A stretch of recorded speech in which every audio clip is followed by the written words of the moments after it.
My brother told me not to come to his rehearsal dinner.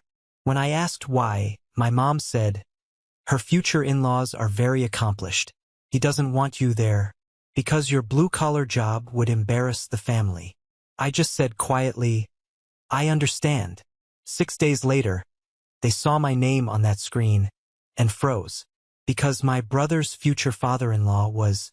Before I tell you about the explosive outcome of that night, let me know where you are watching from in the comments below. I was 30 years old, and my knees were pressed hard into the unforgiving concrete floor of a sprawling medical office building in Cool Springs when the phone call came.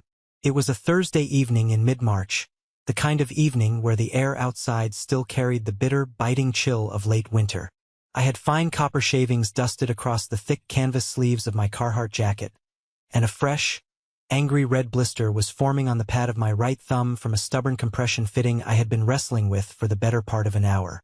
The smell of strong pipe cement, metallic dust, and cold damp concrete hung heavy in the air around me.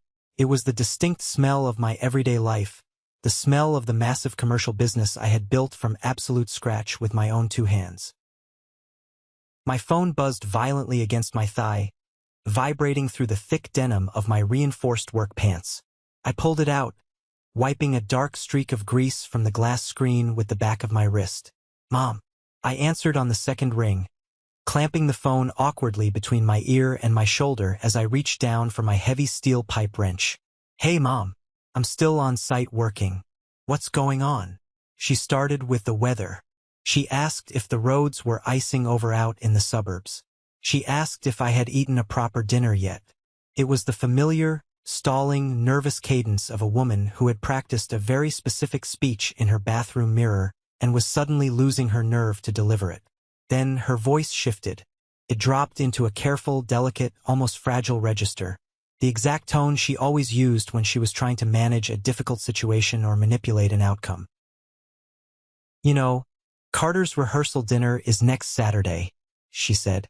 "I know," I replied, tightening the brass fitting until it groaned. "I've got my suit pressed and ready. I'm looking forward to it." A heavy, suffocating silence stretched across the cellular line. I stopped turning the wrench. I could hear her breathing on the other end. "Carter has been a little anxious about the dinner," she finally continued, every single word sounding measured, weighed, and heavily filtered. "Chloe's family is flying in from Dallas. Her parents, her grandmother, her aunt and uncle. They are very accomplished people, Matthew. Her father is Richard Alderton." I knew the name perfectly well. Anyone who worked in commercial construction, large-scale contracting, or real estate development anywhere in the Southeast knew the Alderton name.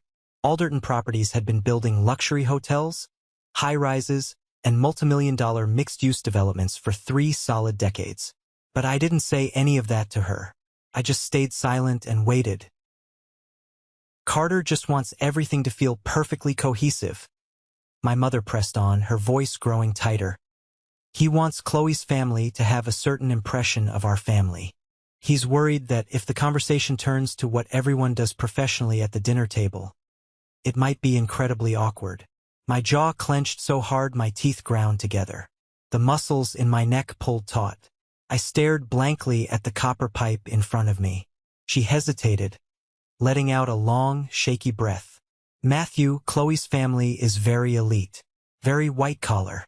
Her mother is a retired surgeon. Her aunt is a federal judge. And Carter thinks that if it comes up that you're a plumber, it might make the evening deeply uncomfortable for everyone. He wants to put his best foot forward." There it was. She had finally said it. The word landed exactly the way it always did when she or my brother said it. Like a dirty word, a shameful family secret that needed to be swept under an expensive rug. "So, I'm not invited," I said quietly. "It's just the rehearsal dinner, sweetie," she exhaled with relief. "You'll be at the wedding. You understand how important this is, don't you?" "I understand," I said. I hung up. I didn't tell her about the multimillion-dollar company I owned. And I didn't tell her that in exactly 6 days, my brother's future billionaire father-in-law would be the one handing me an award on a stage in front of the entire city. To truly understand the absolute gut-wrenching betrayal of that phone call, you have to understand exactly how this toxic family pattern started. It began exactly 8 years ago, when I was 22 years old and completely lost in life. I was sitting at my parents' heavy oak dining table in our quiet suburban home, the exact same table where we'd eaten every Thanksgiving turkey and had every major family argument for my entire life. My mother was aggressively unloading the dishwasher, the loud clinking of ceramic plates cutting through the quiet evening air. My father, Robert, was sitting deep in his worn leather armchair, thoroughly absorbed in reading the business section of the daily newspaper. My older brother, Carter, the golden child, was leaning casually against the granite kitchen counter, scrolling mindlessly through his shiny new phone. He had just graduated with a degree in communications and was already strutting around like he owned the entire corporate world. I took a deep, shaky breath, my palms resting flat on the cold wood grain of the table. "I'm not finishing my business degree," I announced, my voice echoing slightly in the large room. "I'm dropping out of college. I'm going to apply to the apprenticeship program at the local pipefitters union." My mother set a coffee mug down on the counter so carefully it made absolutely no sound at all. She turned around slowly, her eyes wide with horror. "Apprenticeship?" she asked, her brow furrowing deeply. "Plumbing," I said, holding her panicked gaze. "Plumbers and pipe fitters. I want to get my license, work my way up, learn the mechanical trades, and eventually go out on my own and build a real business." My father slowly lowered his newspaper, looking at me over the rim of his reading glasses. He didn't say a single word to defend me. He just stared, looking vaguely uncomfortable, the way he always did when conflict arose, choosing to fade into the background. Carter let out a sharp, incredulous, mocking laugh. "You're joking, right? You want to unclog toilets for a living? Matt, you're 2 semesters away from a real degree. Don't be an idiot. It's not just unclogging residential toilets, Carter." I shot back, my face flushing hot with defensive anger. "It's commercial infrastructure. It's building massive things. It's a solid, honest trade." My mother walked over, her heels clicking sharply on the hardwood, and sat down directly across from me. She folded her hands tightly on the table. Her voice took on that condescending, sickeningly kind tone that made everything infinitely worse. "Matthew, honey, that is brutal physical work, manual labor. You're 22 now. What happens to your body when you're 50 years old? Do you remember your grandfather?" I remembered my grandfather perfectly. He was a union steelworker. He was the absolute hardest working man I ever knew in my entire life. When I stood at his funeral 5 years prior, I remembered looking down at his hands resting in the casket, thick, heavily scarred, and permanently bent from decades of relentless, back-breaking labor. My mother had always viewed his difficult life as a tragic cautionary tale. I, on the other hand, viewed it as a profound badge of honor. A few days later, Carter invited his obnoxious college friend, Samuel, over to the house. I was walking past the living room when I heard Samuel laughing loudly. "Hey Carter, if my sink backs up and smells like garbage, should I call your dropout brother? Or does he only handle the glamorous sewage?" Carter just laughed along with him. "Give him a few years, man. He'll be begging me for a desk job when his back gives out." My own brother. I walked away, the divide in my family permanently cast in concrete. The next 4 years of my life were unequivocally the most grueling, physically punishing years I had ever experienced. I was taken under the wing of a master plumber named Joseph, a hardened, 60-year-old veteran of the mechanical trades who had a voice like crushed gravel and hands like tanned leather. Joseph didn't care about my feelings, my family drama, or my background. He only cared about the absolute integrity of the pipe and the perfection of the weld. I showed up to chaotic job sites at 5:30 in the morning, shivering in the freezing, driving rain and sweating through my shirts in the blistering, suffocating summer heat.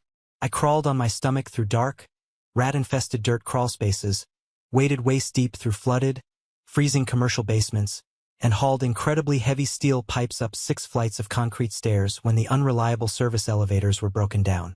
There were countless nights I came home to my tiny apartment so physically exhausted that my hands would shake violently just trying to fit the key into my front door. But every single day I was learning. I was mastering complex blueprints, understanding advanced fluid dynamics, and learning exactly how to command and lead a crew of hardened men. Meanwhile, my family treated my career choice like a lingering, embarrassing disease they had all politely agreed to ignore. When we gathered for mandatory family dinners, the conversation revolved entirely and exclusively around Carter. When Carter got a minor, insignificant promotion at his mid-level marketing firm, moving from a junior coordinator to a slightly less junior coordinator, and received a tiny bump in his salary, my mother threw a massive dinner party. She bought an expensive, custom-ordered cake, popped imported champagne, and beamed with radiant pride as she talked endlessly to the neighbors about his brilliant climb up the corporate ladder. A year later, at 26 years old, I passed my rigorous, exhausting state board exams and officially earned my master plumber's license. It was a massive, life-altering milestone. It meant I could finally pull my own commercial permits and legally start my own company. I went to Sunday dinner that weekend feeling a rare surge of profound pride, the crisp paper certificate folded neatly in my jacket pocket. "I got my master's license this week," I announced proudly over dessert. My father nodded slowly. "That's nice, Matthew." He took a slow sip of his black coffee. Then he immediately turned his head to my brother. "Carter, how is that new advertising campaign coming along?" The client seemed tough. No one asked to see the license. No one asked what it meant for my future. They asked me how work was in the exact same dull tone you'd ask a stranger about the traffic on their morning commute. Just a polite, empty filler before moving on to things that actually mattered to them. I stopped telling them things after that night. When I hired a corporate lawyer to officially incorporate Hartwell Plumbing and Mechanical as a limited liability company, I went completely alone. I signed the dense legal paperwork in a quiet office, paid the hefty incorporation fees, and celebrated by eating a cheap turkey sandwich alone in the cab of my used, dented work truck. I decided right then and there that I didn't need their applause. I was going to let my massive success make all the noise for me. The real turning point, the singular moment that permanently hardened my heart toward my family's blatant, unapologetic favoritism, happened during my second year of running the business. I was completely desperate. My beat-up, rusted personal truck had finally died for good, the transmission blowing out spectacularly on the side of the busy interstate. I desperately needed a reliable commercial cargo van to carry my heavy tools, copper materials, and welding gear to job sites. Without a working vehicle, my fragile new business was completely dead in the water. I scoured the classifieds and found a used, thoroughly rusted-out Ford cargo van for $5,000. It was incredibly ugly, but the engine ran strong. I didn't have the cash. I had poured every single dime I had into liability insurance, city licenses, and raw building materials. Swallowing my immense pride, I drove to my parents' house to ask for a small loan. I figured I could gently ask for a small piece of the college fund they had saved for me, since I never actually finished my degree, or perhaps an advance on the small inheritance my late grandfather had supposedly left in a trust for us kids. I sat at the kitchen table across from my mother. "Mom, I desperately need a $5,000 loan," I explained, showing her my detailed business ledger to prove I was making steady income and could easily pay her back with interest within 6 months. "I just need a work van to keep the business alive." My mother's face immediately crumpled into a mask of deep distress. She looked away, nervously wringing her manicured hands together. "Matthew, I am so deeply sorry. We just don't have it." "What about the college fund?" I asked gently, trying to keep the desperation out of my voice. "I didn't use the last 2 years of it. Or Grandpa's inheritance. It's all gone," she said, her voice shaking slightly for dramatic effect. "The economy has been incredibly rough. Your father's retirement account took a massive hit. We are stretched incredibly thin right now. We're actually worried about making the mortgage next month. I wish we could help you, but we simply have absolutely nothing to spare." I felt terrible for even asking. I hugged her, told her not to worry about it at all, and left. I ended up maxing out 2 high-interest credit cards to buy that rusty white van. 2 weeks later, I stopped by their house to grab some old winter coats from the attic. My parents weren't home. As I walked past the open door of the home office, I saw a thick manila folder sitting open on the mahogany desk. The bold black letters on the top document caught my eye. Bank transfer confirmation. I shouldn't have looked, but I did. It was a bank statement from their primary joint savings account. The account wasn't depleted. It was shockingly healthy, but there was a bright yellow highlighted withdrawal from just a month prior. A massive cash transfer of $40,000. I leaned in closer. The recipient account belonged to Carter. My blood ran instantly cold. I flipped to the next page. It was a printed, glossy business proposal for a mobile app Carter was trying to launch, a ridiculous, bloated social networking concept that made zero financial sense. My mother had taken $40,000 of their savings to fund my brother's pipe dream, a startup that ultimately failed and filed for bankruptcy 3 short months later. She had handed him 40 grand for a complete fantasy, but looked me dead in the eye and cried poverty when I begged for $5,000 to buy a work truck that was actively keeping a roof over my head. I met a young apprentice named Wyatt shortly after, and together we worked 14-hour days, fueled by pure, unadulterated spite. Fast forward 8 grueling, exhausting, yet wildly successful years. I was 30 years old, and Hartwell Plumbing and Mechanical was absolutely no longer just a desperate guy working out of a rusty van. We had 14 full-time, highly skilled, state-licensed employees. We had a pristine fleet of 6 fully branded, modern commercial trucks. We had successfully completed 41 major commercial contracts across the entire state, ranging from complex hospital wing expansions to high-end, luxury restaurant build-outs in the richest neighborhoods. Last year, the company brought in an astounding $1.8 million in gross revenue, and after payroll, taxes, and heavy equipment overhead, I personally cleared a healthy 6-figure salary that completely dwarfed whatever my golden child brother was making at his comfortable corporate desk job. My absolute crown jewel was the Averly Hotel project. It was a massive, extremely complex, 11-month boutique hotel renovation right in the heart of downtown Nashville. We gutted the entire antiquated mechanical system and rebuilt it flawlessly from the ground up. I worked directly with the developer's senior project manager, an incredibly sharp, no-nonsense guy named Dylan. Dylan respected me deeply because I never missed a single deadline. My crew's work was visually and mechanically perfect, and I solved massive structural problems before they ever reached his desk. I was actively building a massive, enduring legacy, but in my family's willfully blind eyes, I was still just stuck in the mud. Every single Sunday dinner was a brutal masterclass in psychological endurance. I would sit at the dining table in a clean, expensive button-down shirt, my hair cut sharp, feeling the quiet, solid confidence of a wealthy man who held his own destiny. But the questions they asked me never, ever changed.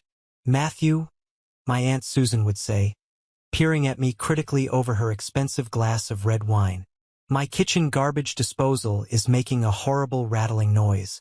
Do you think you could come over and take a look at it this weekend?" "I'm a commercial contractor, Aunt Susan," I would say patiently, keeping my voice level. "We mostly do large-scale industrial builds, but I can gladly give you the number of a really good residential guy who can fix it." "Oh, it's just a quick fix," my mother would immediately chime in, waving her hand dismissively in the air. "You're always getting your hands dirty at work anyway. What's one more clogged drain for you?" I would just smile a tight, closed-mouth smile and continue eating my food. They didn't know a single thing about the Averly project. They didn't know about the millions in revenue. They didn't know because they never, ever bothered to ask. They had placed me in a tiny mental box marked blue-collar failure a decade ago, and they firmly, stubbornly locked the lid from the outside. I let them believe whatever false reality they wanted to believe. I was perfectly comfortable operating in the shadows. But the shadows were about to violently disappear. The massive storm began brewing in earnest at a celebratory family dinner in late August. Carter had invited everyone over to an obscenely expensive, high-end downtown steakhouse to officially announce his engagement to his girlfriend, Chloe.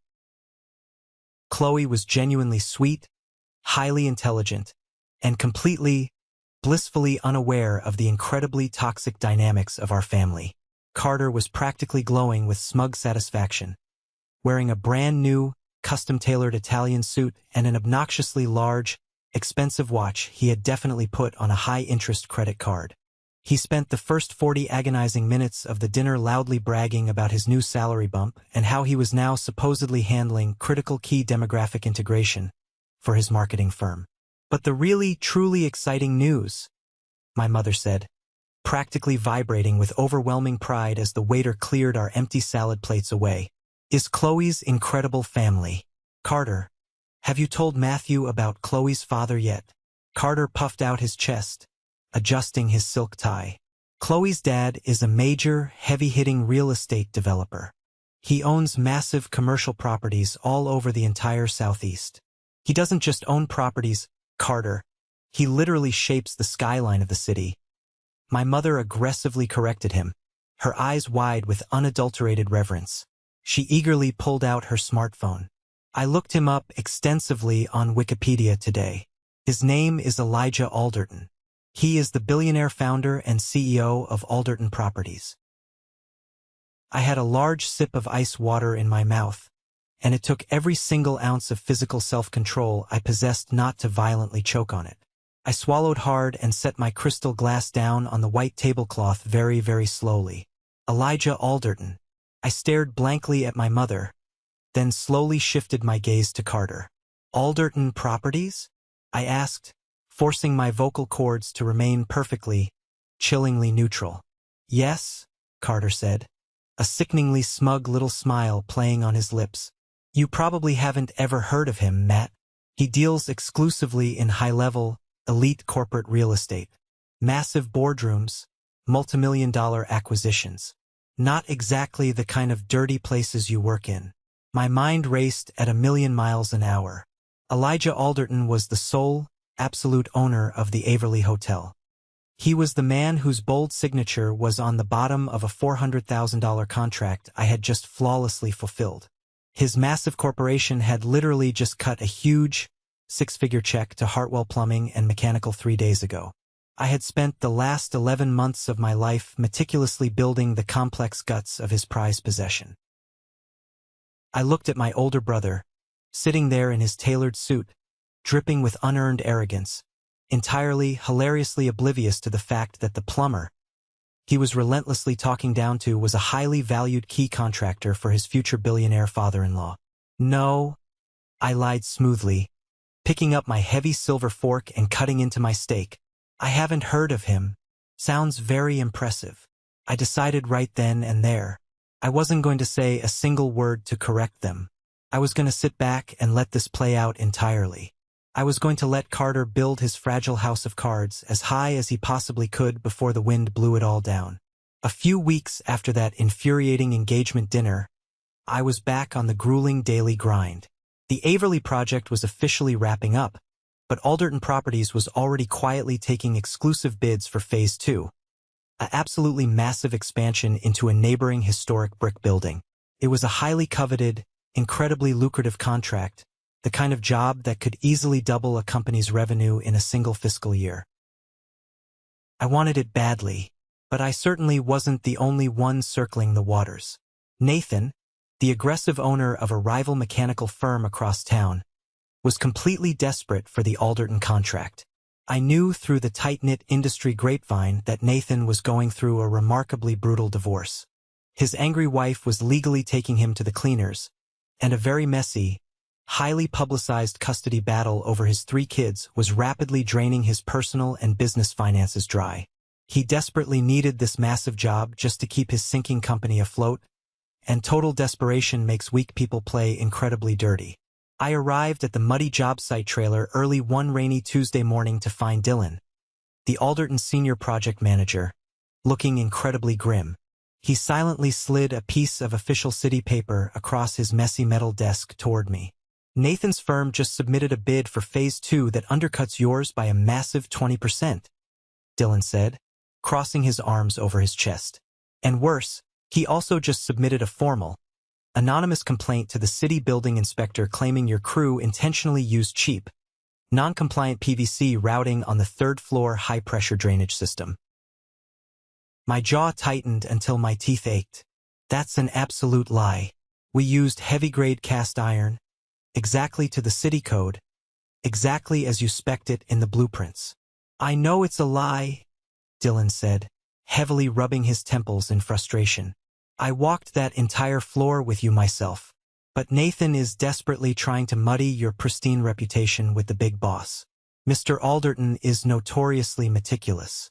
He absolutely hates construction delays and he violently hates compliance issues. If he even suspects for a second that you cut corners to save a buck, you're out.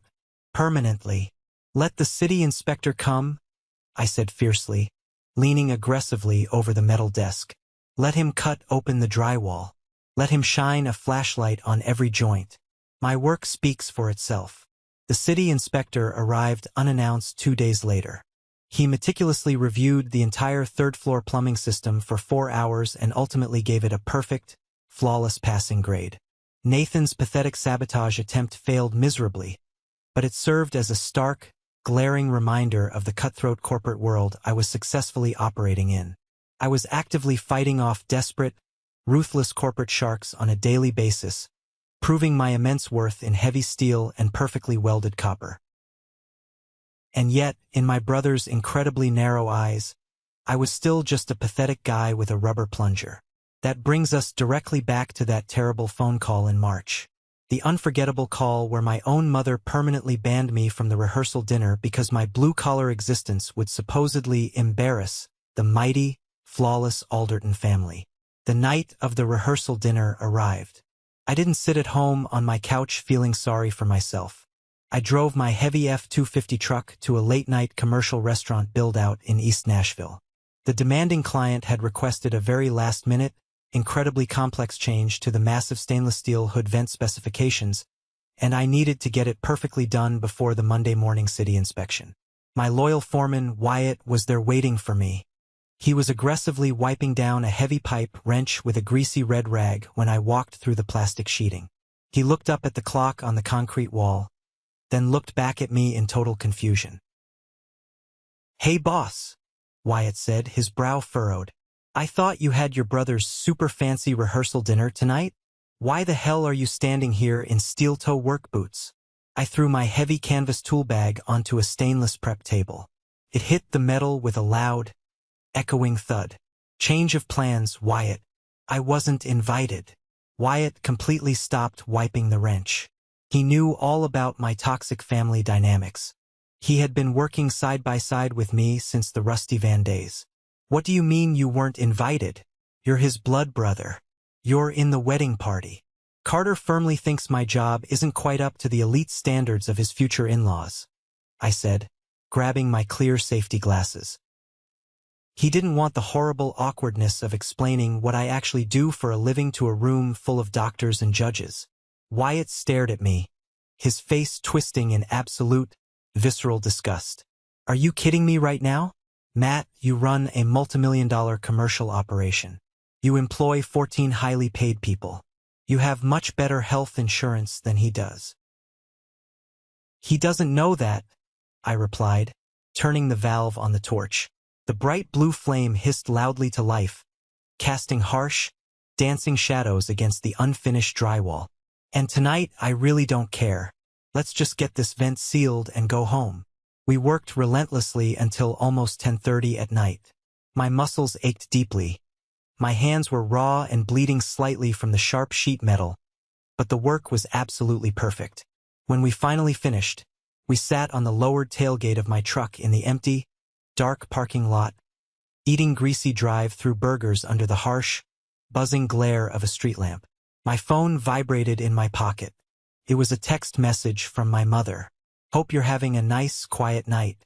The dinner was absolutely beautiful. Carter and Chloe are so happy." She didn't say she missed me being there. She didn't apologize again for cutting me out. She just desperately wanted to alleviate her own crushing guilt by pretending everything was perfectly normal. I stared at the glowing screen in the dark for a very long time. Then I quietly put the phone away. I felt a quiet, highly dangerous strength building rapidly in my chest. They wanted to hide me in the dark. But the spotlight was already actively looking for me. The actual trigger for the massive explosion had been pulled 2 months prior to that awful night. In late February, I received a highly unexpected email directly from the executive director of the Nashville Chamber of Commerce. I was sitting alone in my cramped, slightly messy office at the warehouse, reviewing weekly employee payroll, when the notification aggressively popped up on my screen. I opened it absent-mindedly, took a slow sip of bitter black coffee, and then nearly choked on the liquid. Dear Matthew Hartwell, we are absolutely thrilled to inform you that Hartwell Plumbing and Mechanical has been officially selected as a top 4 finalist for the highly prestigious Small Business of the Year award. I read the email 3 full times to make sure I wasn't hallucinating. It wasn't a mistake. The Chamber had officially recognized our explosive 220% revenue growth over the last 4 years, our absolutely flawless safety record, and our massive economic impact on the local community. The Grand Awards Gala was officially scheduled for a Friday night in early April, exactly 6 days after my brother's rehearsal dinner. I immediately yelled for Wyatt to come into the office. When I showed him the glowing screen, he let out a massive whoop that echoed loudly through the entire warehouse and practically tackled me to the floor. We celebrated by buying 40 expensive pizzas for the whole crew. But I didn't tell my family. Not a single solitary word. A week before the gala, I drove to a high-end, exclusive tailor downtown. If I was going to stand proudly on a brightly lit stage in front of the city's financial elite, I wasn't going to look anything like the ragged, dirty plumber my family envisioned in their heads. I spent $1,500 on a custom-fitted, dark charcoal suit, a crisp white silk shirt, and a subtle navy tie. When I looked closely at myself in the 3-way mirror, the man staring back at me wasn't a blue-collar outcast. He was a highly successful CEO. That exact same weekend, I briefly stopped by my parents' house to pick up a specific tie they wanted me to wear as a groomsman for the upcoming wedding. As I walked silently up the concrete steps to the front porch, the wooden front door was slightly ajar. I distinctly heard Carter's voice drifting clearly from the living room. "Mom, you have to make absolutely sure Aunt Susan keeps her big mouth shut at the wedding reception," Carter was saying, his tone incredibly sharp, panicked, and commanding. "I do not need her loudly asking Matthew about unclogging dirty drains in front of Mr. Alderton. Chloe's dad is old, respectable money. He is completely obsessed with prestige. If he finds out my brother is a low-level tradesman who scrapes human grime out of pipes for a living, it's going to reflect incredibly poorly on me." I froze dead in my tracks on the porch. "I've completely handled it, Carter," my mother's voice replied softly, placating him. "I told Chloe's extended family that Matthew works in independent contracting logistics. It's vague enough to sound corporate. We will just actively steer the conversation away from him all night." He had lied to them. He hadn't just hidden me in the shadows. He had actively constructed a massive, complex false narrative to protect his incredibly fragile ego. My own blood brother was treating my very existence like a toxic liability. I didn't knock on the door. I didn't go inside to scream at them. I turned around, walked calmly back to my truck, and drove away into the afternoon. The highly anticipated night of the Chamber of Commerce Gala finally arrived. It was a crisp Friday evening, the air perfectly clear and smelling faintly of expensive cologne and anticipation. The massive event was held at the Lowe's Vanderbilt Hotel, a sprawling, incredibly opulent luxury venue located right in the wealthy heart of the city. I confidently pulled my heavy, work-scarred F-250 truck into the busy circular driveway. The valet, a young kid wearing a crisp red vest, rushed forward immediately. He looked slightly confused and hesitant at the sight of the heavy-duty truck sitting proudly amongst the sleek black Mercedes, silver Porsches, and shiny BMWs, but he took the keys from my hand without saying a word. As I stepped out of the truck, I smoothed the lapels of my expensive charcoal suit. I felt a strange, intensely electric calm washing completely over me. I wasn't an imposter here. I wasn't a fraud sneaking into a party. I had violently earned my place in this luxurious building through years of painful calluses, severe acid burns, and countless sleepless nights staring at complex blueprints. Right by the grand, glass entrance, parked perfectly under the warm, flattering glow of the hotel's exterior lights, was a massive, gleaming, black Rolls-Royce Phantom. The custom license plate read ALDRTN1. A slow, incredibly sharp smile spread completely across my face. He was here. The billionaire Elijah Alderton was inside this very building. I confidently walked through the heavy double-glass doors and stepped into the grand foyer. The air inside smelled strongly of expensive floral arrangements, roasted meats, and the undeniable scent of immense wealth. Beautiful women in sparkling floor-length gowns and powerful men in sharply tailored tuxedos milled about the room, casually clutching crystal flutes of expensive champagne. The soft, elegant hum of a live string quartet played beautifully in the background. I casually grabbed a glass of club soda with lime from a passing waiter in a white tuxedo jacket and stood quietly near the edge of the room, taking it all in. I felt exactly like an apex predator casually walking into a very well-dressed, highly contained cage.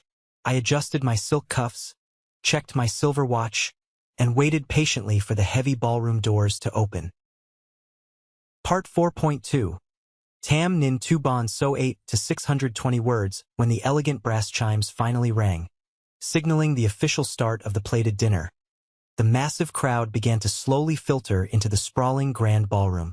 It was an absolute sea of large round tables gracefully draped in crisp white linens, adorned with towering, extravagant floral centerpieces made of navy orchids and gold accents. I easily found my assigned seat at table 8, which was located prominently near the front middle of the expansive room. I sat down confidently next to the CEO of a massive local logistics company and the wealthy owner of a booming tech startup. We immediately exchanged pleasantries, shook hands firmly, and talked briefly but intelligently about local market trends and commercial real estate zoning. I belonged perfectly in this high-level conversation. I spoke their corporate language seamlessly. As the exquisite first course of roasted root vegetables and goat cheese was served, I took a slow sip of my ice water and casually scanned the massive room. It took me less than 30 seconds to find them. Table 19. It was positioned slightly closer to the main stage, a highly coveted VIP table exclusively reserved for top-tier corporate sponsors. Sitting there, looking exactly like a perfect photograph clipped straight from a wealthy society magazine, was my entire family. My mother was wearing a stunning, expensive burgundy evening gown, her hair professionally styled into an elegant updo. My father was stuffed into a stiff gray suit, looking slightly out of his comfort element but trying his absolute best to look wealthy and distinguished. Carter was sitting right next to Chloe, leaning in closely to whisper something into her ear, radiating a nauseating aura of utter self-importance. And sitting directly across the table from my desperate parents was Elijah Alderton. He was a striking, incredibly imposing man in his late 60s, with thick silver hair and the unhurried, dominant posture of a man who owned everything he looked at. He was speaking animatedly to my father, who was nodding vigorously, clearly desperate to impress the billionaire. My mother was laughing politely at every joke, her hand resting gently on Chloe's arm in a gross display of manufactured maternal affection. It was completely sickening to watch. It was a perfectly choreographed, desperate dance of sycophancy. They were flawlessly playing the role of the accomplished, refined, elite family, intentionally burying the messy, blue-collar son deep in the shadows so he wouldn't stain the pristine white tablecloth. They hadn't seen me. Why on earth would they? They weren't looking for me in a place like this. To them, I didn't exist in this world. At exactly 7:45 p.m., the warm lights in the ballroom dimmed slightly. A bright, sharp spotlight hit the main stage, and the president of the Chamber of Commerce, a distinguished older woman with a commanding presence, stepped confidently up to the clear acrylic podium. The low, buzzing chatter in the room instantly faded into a hushed, respectful silence. Ladies and gentlemen, her voice boomed perfectly through the state-of-the-art speakers, rich and authoritative. Welcome to the annual Business Excellence Gala. Tonight, we celebrate the true titans of our local economy. We celebrate the bold innovators, the tireless builders, and the relentless spirits who drive our great city forward. At table 19, I clearly saw Elijah Alderton lean back comfortably in his plush chair, slowly swirling a glass of expensive red wine, looking thoroughly entertained. I saw my mother sit up a little straighter, preparing to politely clap for whatever wealthy stranger was about to take the stage. I set my water glass down on the table. My heart began a slow, heavy, powerful drumbeat against my ribs. The storm was finally here. The president of the Chamber of Commerce adjusted the microphone. The sharp screech of feedback echoed for a split second before settling into a heavy, expectant silence. Every year, we look for a business that doesn't just survive in our city, but fundamentally transforms it, she said. Her voice carried the weight of authority. We look for grit. We look for operational excellence. But most importantly, we look for leaders who build their success from the ground up. I sat perfectly still at table 8.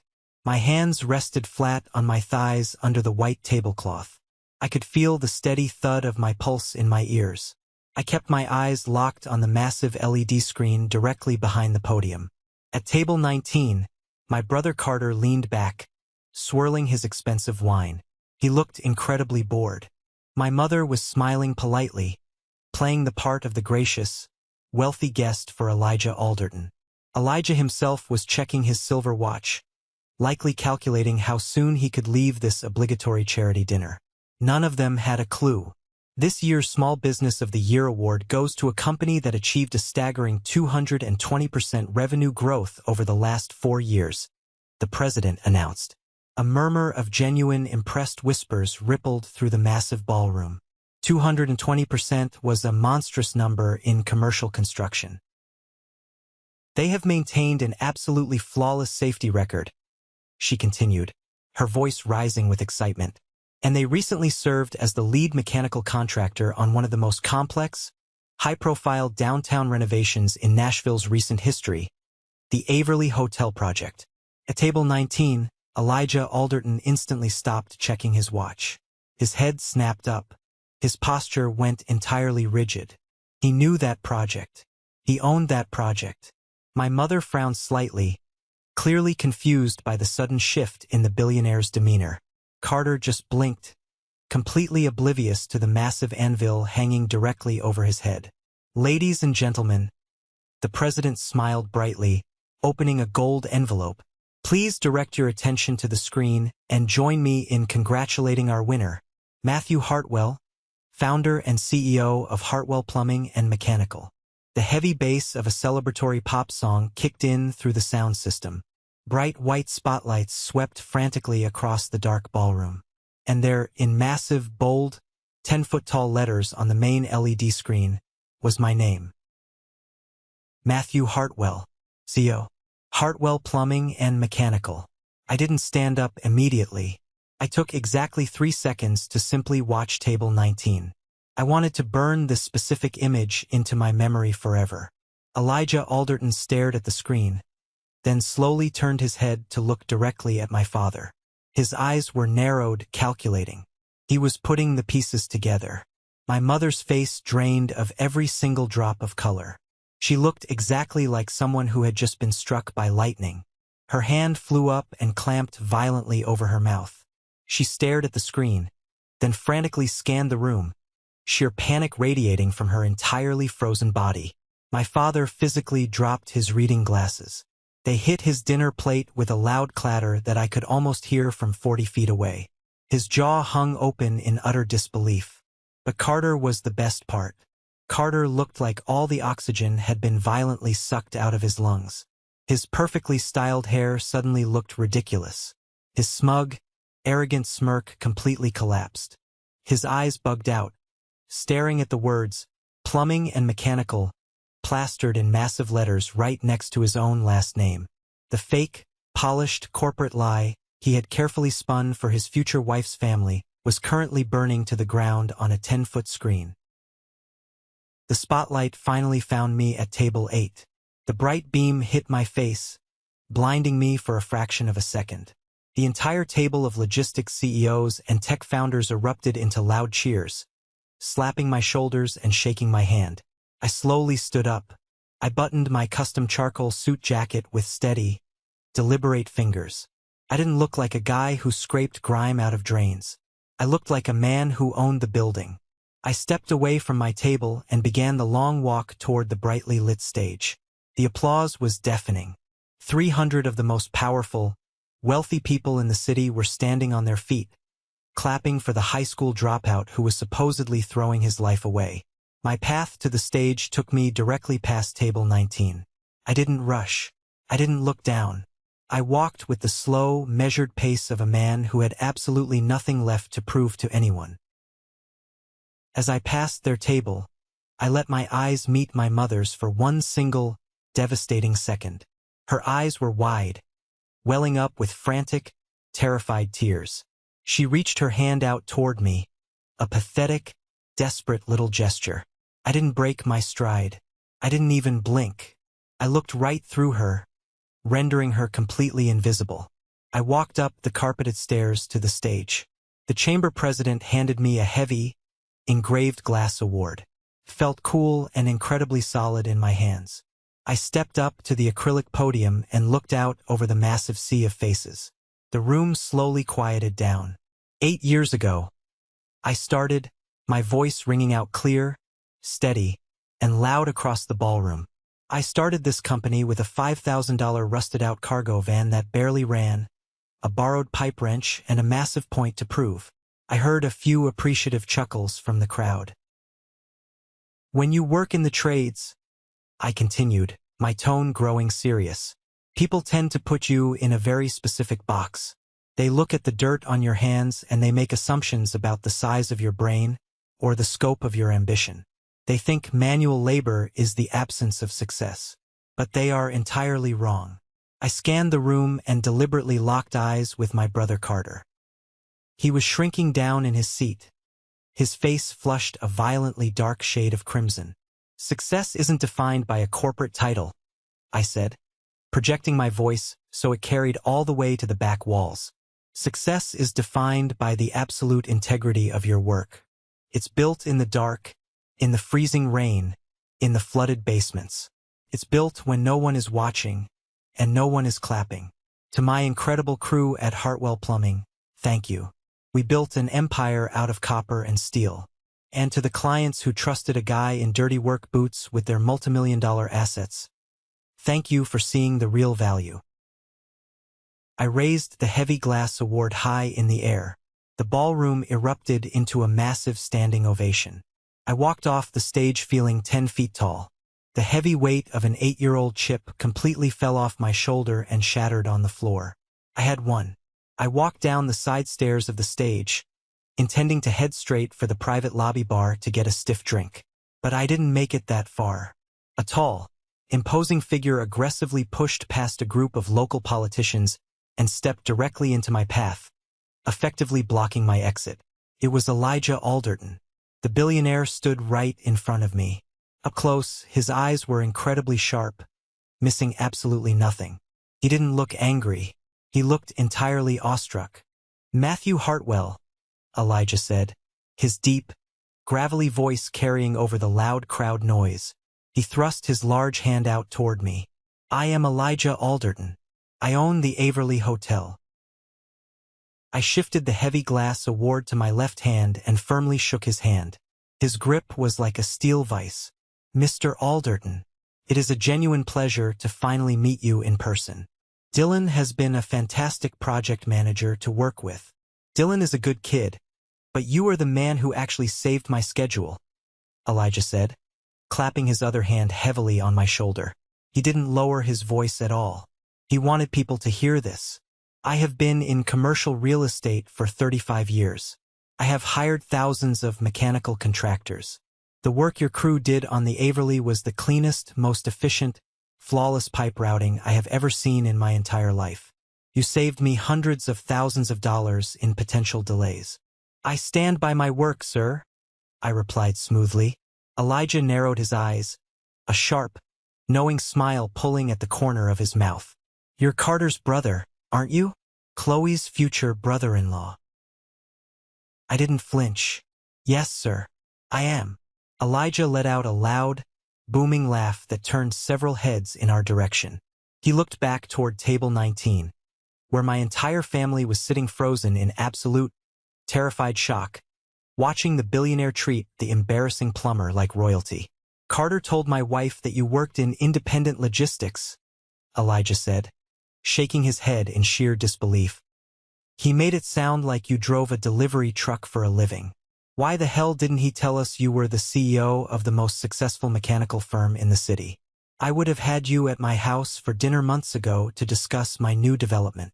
I looked right at Carter, who was staring at us from 20 feet away, looking like he was about to physically vomit. Carter and I operate in very different worlds, Mr. Alderton, I said calmly. He focuses heavily on image. I focus on infrastructure. I guess he didn't think plumbing was an appropriate topic for polite dinner conversation. Elijah scoffed loudly in disgust. Image is cheap. Infrastructure is what actually holds the damn building up. Listen to me, Matthew. I am breaking ground on a $90 million high-rise next month. I want your firm exclusively handling the entire mechanical bid. Have your office call my secretary on Monday morning. We skip the bidding war. The job is yours. I firmly shook his hand again. I will make the call, Mr. Alderton. Thank you. Elijah turned his back on my family and walked away into the crowd, leaving a massive crater of destruction behind him. This is the moment that changes everything, the moment I finally took back control of my life. Thank you so much for your patience and for staying with me until now. You've been amazing. Please give this video a like and comment one below to let me know you've made it this far. Not only does this help more people find this story, but it also lets me know that my experiences truly mean something to someone. Your support is my greatest motivation to keep sharing the rest of this journey. I barely had time to process the massive high-rise offer before Carter came violently storming through the crowd toward me. His face was a bizarre mix of deep purple rage and absolute, unfiltered panic. What the hell was that? Carter hissed, grabbing my upper arm. His fingers dug sharply into my suit jacket. I looked down at his hand. Then I looked him dead in the eyes. My voice dropped to a terrifyingly quiet whisper. Let go of my arm, Carter. Right now. He instantly dropped his hand, taking a clumsy step back. He was breathing hard, looking around frantically to see who was watching. You humiliated me, he spat, his voice shaking. You intentionally humiliated me in front of Chloe's father. You set this whole thing up. I didn't set anything up, I replied coldly. I run a successful business. I won an award. You're the one who built an entire fake reality because you were too utterly ashamed of your own blood to tell the truth. That is entirely your problem. You don't understand, Carter pleaded, the anger suddenly vanishing, replaced by sheer desperation. Mr. Alderton is obsessed with high society status. If he thinks I come from a family of blue-collar workers, he'll cut me off. He'll convince Chloe to end the engagement. I had to protect my future. I told them you were struggling, that you couldn't hold down a real job. If they find out I lied about you being unemployed. Carter abruptly stopped talking. His mouth hung open. The color completely vanished from his face for the second time that night. I slowly turned around. Standing right behind me, holding a glass of champagne, was Chloe. She had heard every single word. Chloe stared at Carter, her eyes wide with a mixture of absolute shock and profound visceral disgust. She looked from Carter to me, taking in my expensive suit, the heavy glass award in my hand, and the composed, calm demeanor of a man who clearly wasn't struggling. Unemployed, Chloe repeated. Her voice was terrifyingly calm. It was the calm before a hurricane. Carter stammered, stepping toward her with his hands raised in surrender. Chloe, baby, listen to me. It's not what it sounds like. You told me your brother was an unemployed freeloader who constantly asked your parents for money, Chloe said, cutting him off sharply. Her voice grew louder, drawing the attention of nearby guests. You told my mother that he had severe anger issues and couldn't hold down a stable job. You banned him from our rehearsal dinner because you said he would ask my father for a handout. I stared at Carter. The sheer depth of his betrayal was staggering. He hadn't just hidden me.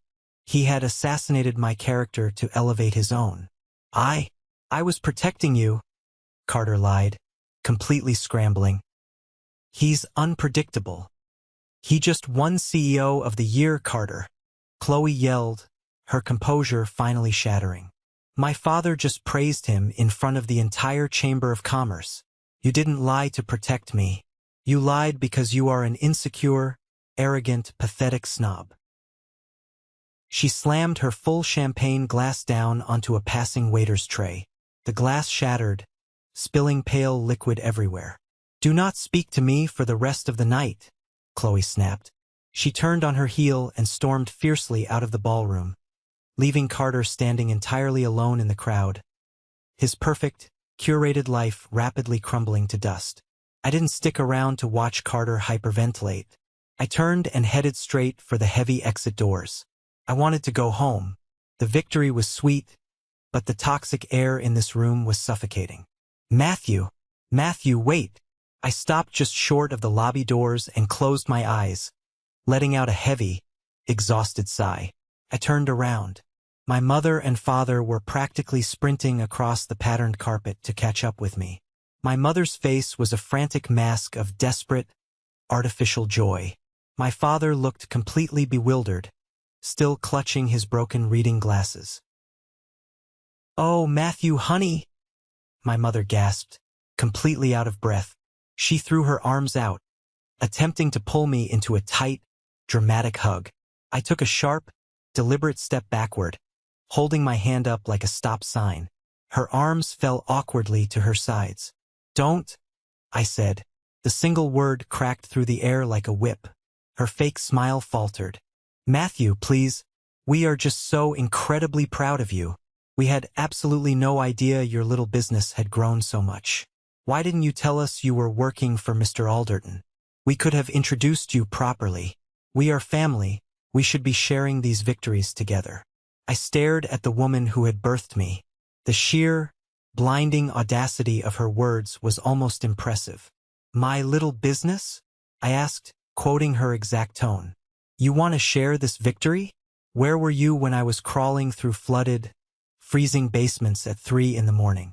Where were you when I begged you for a tiny loan to buy a work truck, and you lied to my face while writing a $40,000 check to fund Carter's failed app? My father physically flinched. My mother's jaw dropped. She had no idea I knew about the money.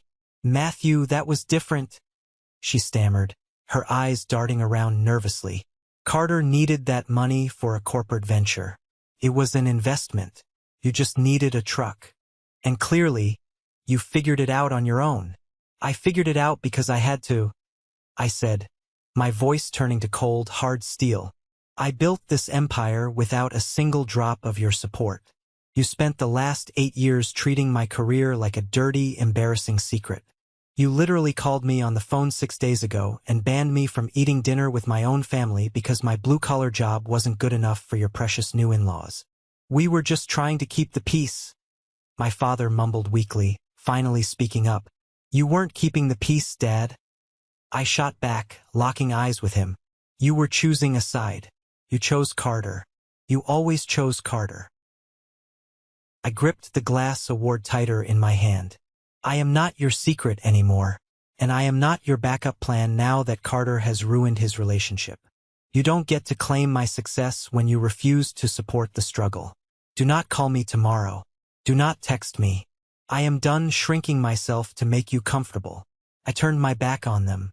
I walked out the heavy glass doors of the hotel, stepped into the cool, crisp night air, and handed my ticket to the valet. I drove my heavy work truck home, leaving my family entirely behind in the wreckage they had built. The next morning, I woke up in my own bed, in the quiet, peaceful house I had bought and paid for entirely with my own money. The heavy glass award sat proudly on my kitchen counter next to my coffee maker. The silence in the house wasn't lonely. It was incredibly validating. My phone buzzed on the counter. It was a text from my father. I am so sorry, Matthew. I am incredibly proud of the man you have become. I should have defended you years ago. I was weak. I hope you can forgive me someday. It was the first time in my entire 30 years of life that my father had ever explicitly apologized to me. I stared at the text for a long time. I didn't reply immediately, but I felt a tiny, microscopic knot in my chest loosen. An hour later, my mother texted, "Please let me buy you coffee. Just 30 minutes. Please." I agreed to meet her at a small, neutral, independent coffee shop across town. When I walked in, she was already sitting in a corner booth. She wasn't wearing her expensive jewelry or her perfectly applied makeup. She looked incredibly tired, entirely deflated, and noticeably older. The arrogant society matriarch from the gala was completely gone. I slid into the booth across from her and ordered a black coffee. "I'm not going to make excuses," she started, her voice trembling violently. She gripped her ceramic mug like a lifeline. "I was wrong. I was horribly, unforgivably wrong about everything. I didn't say anything. I just waited for the truth. When you told me you were going into the trades," she said, thick tears finally spilling over her eyelashes and running down her cheeks. "I didn't just see your grandfather's hands at his funeral. I saw his crushing poverty. I saw the way his body broke down in his 40s. I saw him struggling to pay for basic groceries. I was terrified you were going to live a life of constant physical pain and financial panic. I aggressively pushed you toward corporate jobs because I thought a shiny desk was the only safe place in the world. So you bet all your money on Carter," I stated bluntly. She sobbed quietly, covering her face with her hands. Carter was so confident. He talked exactly like the men on television.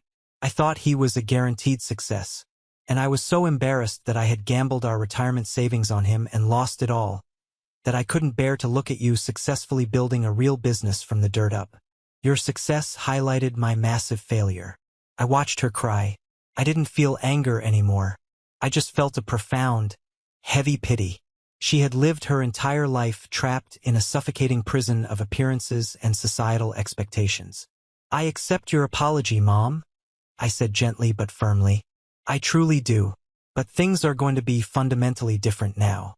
I demand absolute respect for what I do. If I ever hear a single condescending remark about my crew, my trucks, or my trade, I will walk away from the table and I will not come back. Do you understand?" She nodded frantically, wiping her tears with a napkin. "I promise, Matthew. I promise." We had a long way to go to truly heal, but for the first time in 8 years, we were finally speaking the exact same language. The wedding happened 3 weeks later. It was an incredibly tense, highly expensive affair held at a massive country club estate outside the city. Chloe had eventually decided not to call off the wedding, but it had come with a brutal, non-negotiable ultimatum. Carter was forced to sit down with Chloe's entire wealthy family and confess every single lie he had told. He had to admit that I was a highly successful CEO, and he had to admit his own deep insecurities. It thoroughly shattered his carefully crafted golden boy image. He was signing a prenuptial agreement drafted by their brutal corporate lawyer, firmly ensuring he had absolutely no access to the Alderton family fortune. I attended the wedding proudly as a groomsman, wearing a sharp black tuxedo. During the extravagant cocktail hour, while the jazz band played softly on the manicured lawn, I felt a heavy tap on my shoulder. I turned around to see Dylan, the senior project manager from the Averly job, holding 2 glasses of expensive bourbon. "Dylan," I smiled, shaking his hand. "I didn't know you were on the guest list." "Mr. Alderton invited me," Dylan said, handing me a glass. He took a sip, looking out over the sprawling golf course. "Crazy night at the Chamber Gala, huh? You really blew the roof off the place." "It was definitely a memorable evening," I laughed quietly. Dylan turned to me, his expression turning entirely serious. "You know, there's something you should know about why you actually got the Averly contract in the first place." I raised an eyebrow. "I assumed it was because my bid was competitive." "Your bid was solid," Dylan nodded. But we had massive corporate conglomerates bidding on that job. Companies with hundreds of employees. I actually put your file in the maybe pile because you were a relatively new, smaller operation. So what changed? I asked, genuinely curious.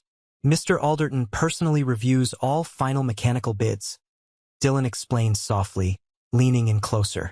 He pulled your file out of the stack. He saw that you started as a union apprentice.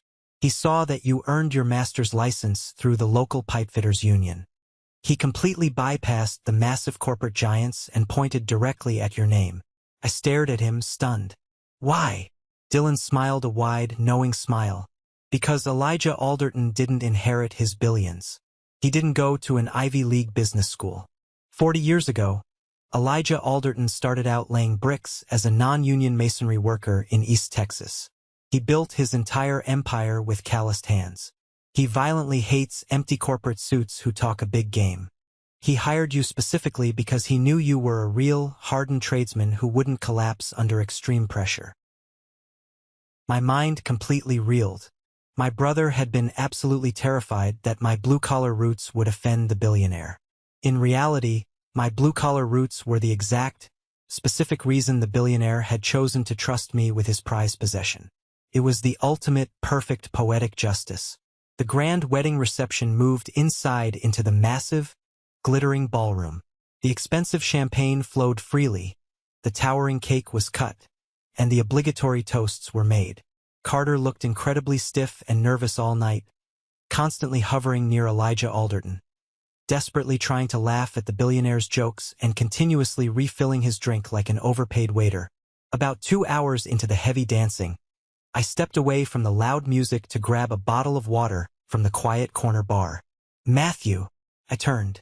Elijah Alderton was walking purposefully toward me, completely ignoring a group of wealthy bankers who were actively trying to get his attention.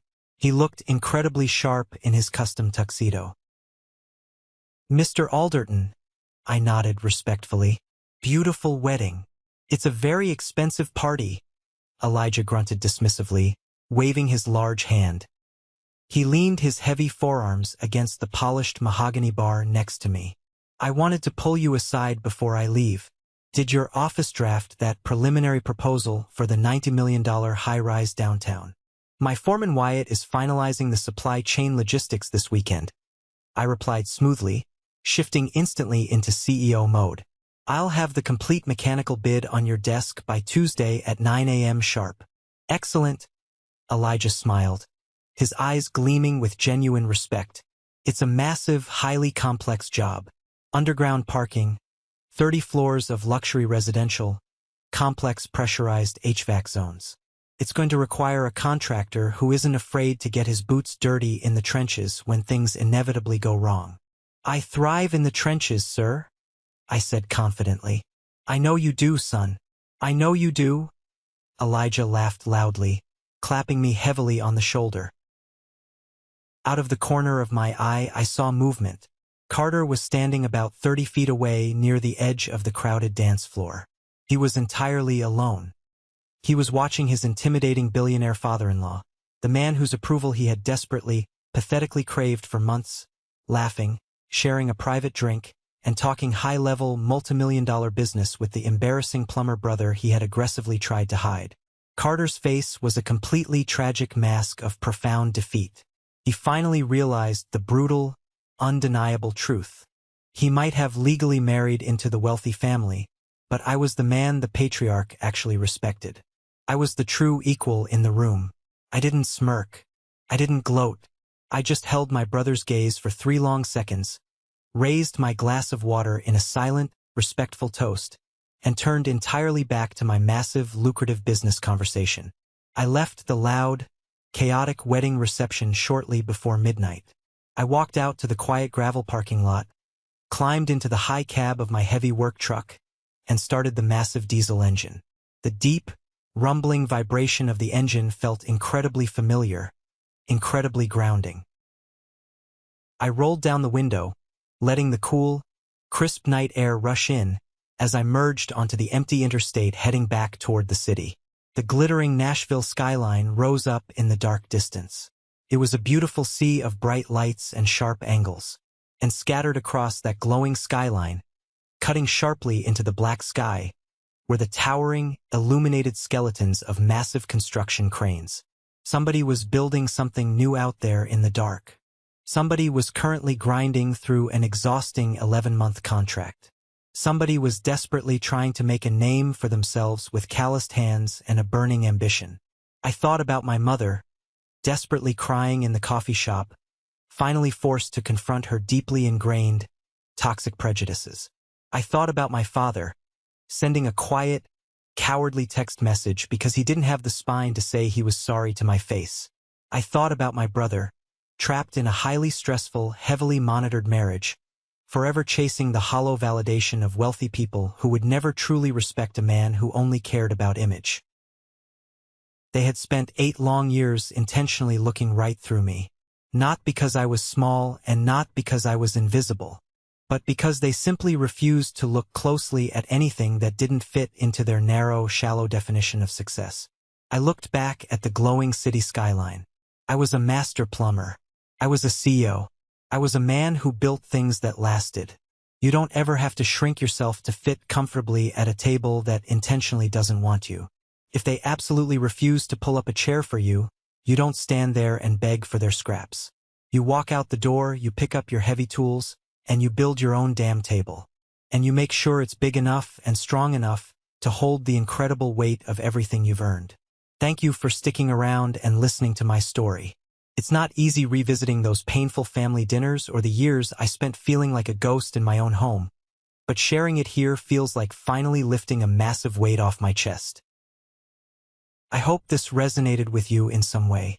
I know how deeply painful it can be when the people who are supposed to love and support you the most are the ones who make you feel the smallest. Have you ever found yourself in a similar situation? Have you ever had to cut out toxic family members, or prove everyone wrong by quietly building your own success from the ground up? I really want to hear your experiences, so please share them down in the comments. I read every single one of them.